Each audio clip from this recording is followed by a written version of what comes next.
2021 সালে আমার এই মামলাটা যখন আমার কাছে ক্লায়েন্ট নিয়ে আসেন, তখনই তিনি আশঙ্কা প্রকাশ করেন যে যেহেতু তার টাকা নাই, অতএব তার বিচার নাই।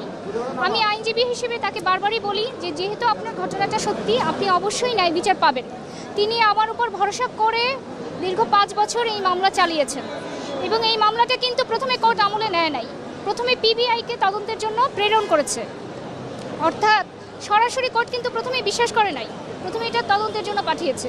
পিবিআই দীর্ঘ 6 মাস তদন্ত করেছে, তদন্তে সত্যতা পেয়েছে যে আসামি তামিমা সুলতানা ডিভোর্স না দিয়ে রাকিব হাসানকে বিয়ে করেছেন এবং তিনি যে ডিভোর্সের কাগজগুলো জাল জালিয়াতির মাধ্যমে বানিয়েছেন সেটারও সত্যতা পেয়েছে।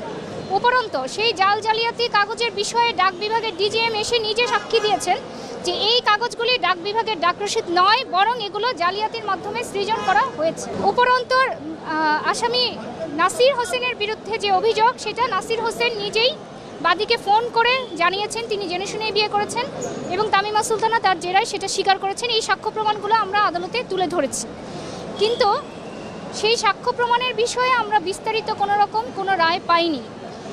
রায়ে আসামিদেরকে খালাস দেওয়া হয়েছে, অথচ আজ 10 জুন, অথচ 3 দিন আগেই আসামি পক্ষের আইনজীবী মিডিয়াতে বলেছেন যে দুইজনই খালাস পাবেন।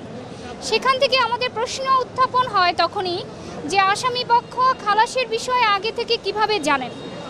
সেই প্রশ্নটা আসলে আমার কাছে না, সেই প্রশ্নটা জাতির কাছেই থাকলো যে আসামি পক্ষ আগে থেকে কিভাবে জানেন।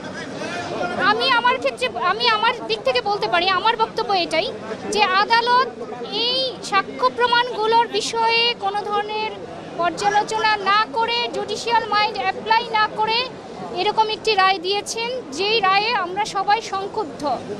আমি মনে করি অপরাধীদেরকে ছেড়ে দেওয়া বাদীর সাথে অন্যায় করার শামিল।